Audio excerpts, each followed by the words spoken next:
Hello and welcome to today's video. She's just a girl, dude. I'm confused because he's such a dickhead. I don't want to force myself to love it. Fight someone in a physical fight. What are you for? The long-awaited reading vlog, spoiler filled, for Heir of Fire by Sarah J. Maas. As you can see, I've started it. I'm only on page 6. Also, when I say long awaited, I mean no one was waiting except for me because I was supposed to read this last month and I failed to do so. So we are here to read it this month and I'm going to give you a reading vlog. These reading vlogs are more for me than they are for you because I'm trying to hold myself accountable in reading the entire series by the end of the year. These are rereads. I have already read Heir of Fire, so I do know kind of what goes on in this book. This morning I have some things to do. I have to do my online French course, but I'm probably going to do that later today. I teach cycle today at 12 and at 4. I have to leave in about an hour. I need to do some things before then. I have some laundry right here. My room is a mess. Just some things I need to do to get ready, like, you know, hair, makeup, clothes, outfit, whatever. So what I'm gonna do is I'm gonna put on the audiobook to Heir of Fire while I do those things this morning to try and get a little bit of a dent into this book. I love doing audiobook rereads for this series because I don't like holding these copies of the book. I really want to get the new covers, but I have yet to do so. Here we go. Starting Heir of Fire. I'll update you when I have any thoughts in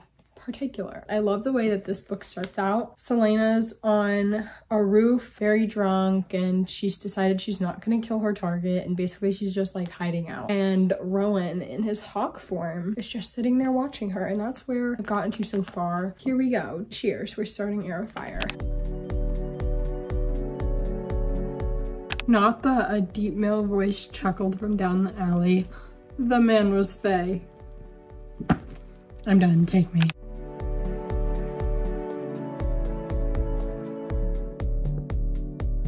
I've met a few broody warrior types in my day, but you might be the broodiest.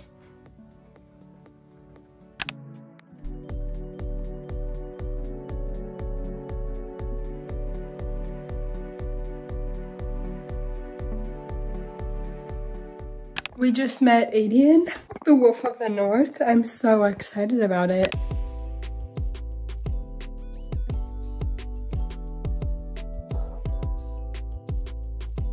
I just got to chapter 4 and I forgot we get Manon's POV in this book. This is the first Manon POV we get in chapter 4 and I'm excited. I forgot about her. I forgot she came in during this book. I'm on page 30, just a teensy bit of the way through. I've got a few more things to do before I have to leave. I need to get ready, like clothing wise, but other than that, I'm ready to go. And I'm probably gonna listen on my car ride as well. So I'll keep you updated on how far I get and if I have any thoughts. I'm listening to the audiobook on the way to work. I forgot that right when Rowan and Selena, or I guess now we can call her Aylin, right when they get to wherever they're going, like the little outpost or whatever, Maeve is like already there. I'm like, that was easy. That was actually so easy. They just arrived and she was already there. So I felt like that was very anticlimactic, but I forgot about that.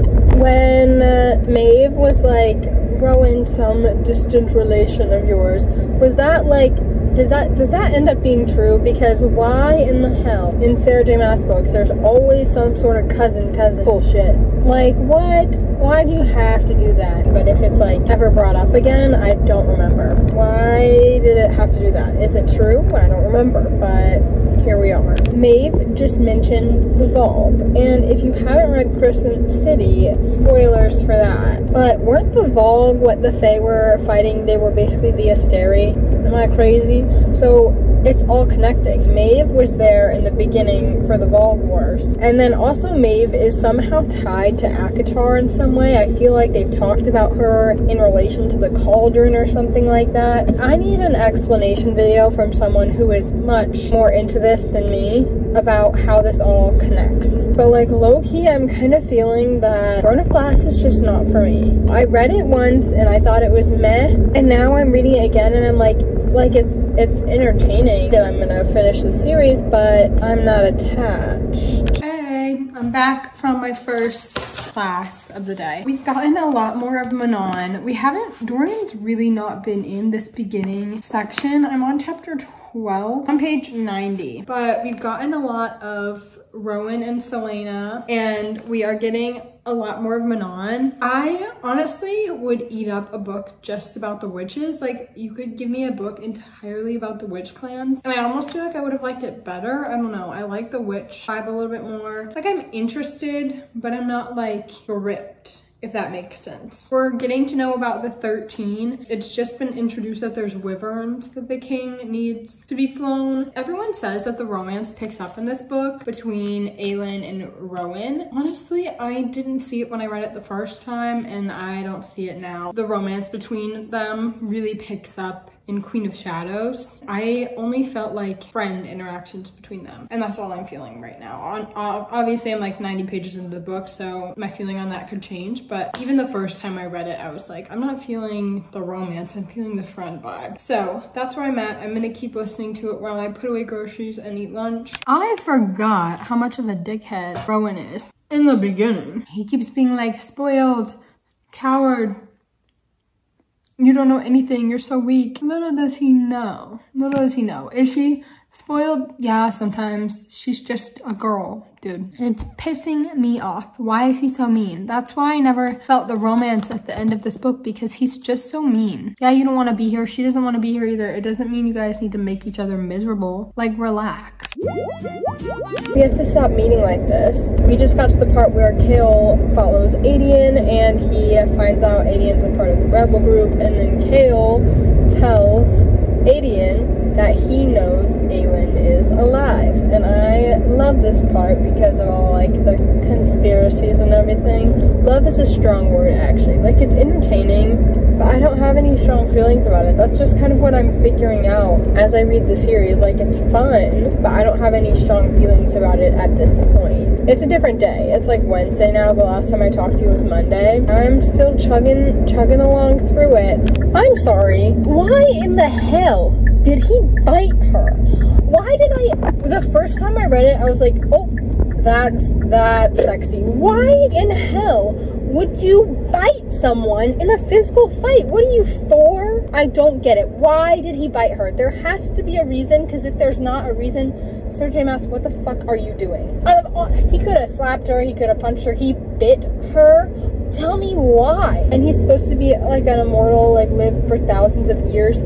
He's fighting like he's 2. Okay, so if I had literally let the sentence finish, I would have, you know, remembered that that bite is actually what did cause her to shift. But again, still confused as to why specifically it was biting, if he knew that or was just biting her and then it kind of turned into that. Like, I need some clarification here, because this biting thing, it's weirding me out. You know, it was successful in some right, but still weird. So first things first, he goes, there you are.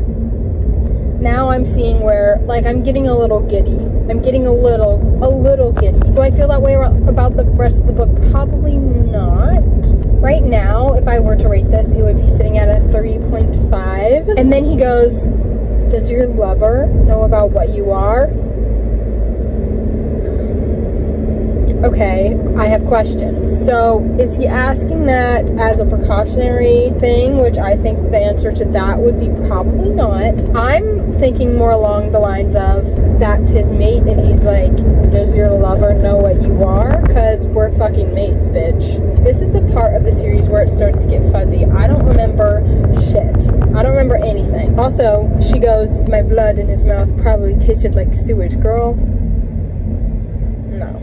Girl, no. Licking his lips, smacking his lips together. Terrible, terrible angle. He goes, I don't bite the women of other males. Wait, let me say it again, because it was sexier when he said it. He said, I don't bite the women of other males. Holy shit. I'm not feeling the tension as much as, like, say, ACOTAR or even Crescent City, if I'm being honest. I don't know what it is. I guess these are her first books, so I don't know. It's probably that, in which I don't feel as much tension between characters in a romantic setting. Her one-liners like that, oh, do they eat. But I don't feel the tension, but the one-liners, damn. I'm on page 214. You've seen and heard a lot of my updates so far. It's going. I'm still listening to the audiobook. Right now, about this 200 page mark is when I'm starting to really get gripped. Before this, I didn't really feel a connection. I wasn't invested. I was picking up the book physically and being like, I just don't want to read this right now. And that's why I picked up the audiobook. The Sarah J Maas series might just not be for me. I'm finally starting to get connected to our characters. I've always liked Selena. Rowan, I have a complicated relationship with. Kale, I wasn't ever really a fan of. Dorian, I liked, but I am not relating to him. Like, I just feel like they're not in my heart, and I don't know if they will be. Like, if I was able to DNF on the second to last book, was I really ever that invested? Like, I don't know. I'm just conflicted, because do I want to love this series? Yes. I don't want to force myself to love it though. Like, if I'm not loving it, I want to be honest. And like right now, I'm low-key not loving it, but I don't know. Maybe I will begin to love it later, but right now I'm just not in it. I forgot, first of all, that we had Manon's plotline, because we had not. It's been a few days also, but I forgot we got her plotline because it's been a while since we got her, but she came back and I love her and Abraxos. Honestly, probably one of my favorite people and POVs to follow. We have not gotten back to the fact that they are semi-related. That actually has not been mentioned again. I'm thinking we are just ignoring it. I don't see why it was necessary in any capacity. Shit. I'm on page 280. Rowan just came into the kitchen to find Selena for something, and we got Rowan's POV. I think this is the first one of the first times in this book we've actually gotten his POV. Emrys was like, yeah, I knew Selena's mother, Evelyn Ashriver, and we all knew who she was when she came in. And he was like, what are you doing to her? I can see her losing it. What are you doing? And I don't know what's going on with Rowan. I'm confused because he's such a dickhead, and then sometimes he's not. And I know we'll probably find out, but right now it's making me hate him and hate this relationship because, like, why is he so mean? And also Selena's pissing me off too because she is being so mean to everyone. I'm like, okay, sorry girl. Sorry, trauma doesn't give you the excuse to be a dickhead. It means maybe I can understand your actions, but it doesn't give you an excuse to be a dickhead to everybody. And so I'm a little bit mad at both of them because they're both doing that. And I'm like, you know, I get it. Actually, I don't get it, but like theoretically, I get it. I'm empathizing with you. Sympathizing is probably the better word. I'm sympathizing with you. You can't be horrible to people even if you have trauma. That's not how it works. Who am I to get in their way? Just, you know, just observing. Rowan just told the story of, you know, his mate that he had and what happened to her, and basically he was just sharing that with Selena. I don't like it. I don't like that about him. Am I wrong? Are they not mates? Like, are him and Selena not mates? Am I wrong? I could have sworn that was a plotline. So why did he have another one? I don't like it. That's not how it's supposed to work in my brain. I don't like it at all. I would have rather them just remain friends. Like, they don't need to be bonking or anything. They should stay friends. I've always thought that. It's kind of all that I have to update you on. I'm probably gonna wrap it up for tonight, but tomorrow I'm planning on cleaning out my closet. I'll probably listen to a lot of this while I do that. Ren, I guess is his name, like the lord that Adian's with. So Ren and Adian were talking, and Ren was like, oh, what if she wants a friend? Will you deny her that? And Adian was like, I'll deny her nothing. Ren was like, what if she wants you as her king? Bro, they are like cousins, like close cousins. Like cousins like my aunt's son. What? Why are we even saying this? This was not necessary because it doesn't happen. Why are we putting that out there? Okay, put it to rest, please, because this is a lot. Okay, so I'm on page 325. Manon is talking to the spiders for spider silk. A merchant came by a few years ago. He told me that there was a mortal high king who had set himself up there talking about the wastes. But I heard a whisper on the wind recently that said he'd been deposed by a young woman with wine red hair who now calls herself High Queen. Amarantha? Hey, Amarantha, question mark? Am I right? Am I wrong? Major spoilers for Crescent City. I don't know where I am in the book, but I've been listening to the audiobook as I take pictures for my Depop. We have come to the part where Ardalin's forces are attacking the outpost, the little camp that they got. Selena comes into contact with one of the monsters, and he's like, yes, I am the Vogue. So the wars between the Vogue and the Fae, this follows this. That's what they were talking about in Crescent City. Everything's kind of connecting a little bit now. I could be completely wrong if I'm being honest. 2 wars against the Vogue. The king is trying to control the Vogue. Obviously it fails because they're too powerful for him to control at some point, you know? And this is them fighting the Vogue. This is the book of them fighting the Vogue. Good morning. How's everyone doing this morning? I have an update for you. I finished Heir of Fire by Sarah J. Maas. Here we are. I finished this chunk of a book and we have to talk about it. I binged the last little bit on audio yesterday while I was doing my laundry, getting ready for work. I kind of remembered the ending a little bit, so obviously it didn't surprise me. We had the whole moment with the King of Otterlin and he calls in Dorian, he calls in Kale, he calls in Sorsha, and he does all this stuff. He has a little plan, reveals Adian as a traitor. He reveals Dorian, who has magic, and he kills Sorsha. And then Kale is just like, what the fuck? He's like, I will not serve you anymore. Why do I already forget? He like kind of abandons the king. The king is about to control Dorian and his powers. He's not letting him get away. Sorsha's dead, so Dorian's like pissed. Yeah, I guess rightfully so. I mean, I feel like even when in the beginning when we met Sorsha the first time, I was like, no way she's gonna live. You know, we already have the strong witchy girl, Manon. So I was like, we're not gonna keep Sorsha. Manon, speaking of which, her and Abraxos are probably one of my favorite POVs to follow. I also love following Aelin and Rowan, but they're pissing me off right now. So right now my favorite is Abraxos and Manon, but we never really get them. I could read an entire book about them and probably have been happier. You know, just reading about the witch clan and their dynamics and getting more deep into it, I feel like I would have appreciated that as well, just as a storyline on its own, and I feel like we could use more of Manon in these books. Rowan and Aelin, I was very satisfied with how like he swore a blood oath to her. I know it turns into a romance. That is what disappoints me. I feel like they work better as friends. I don't like Karanam. Great, whatever. Not the same thing as mates, because I read Akatar first, so mates have more like power. They hold more power.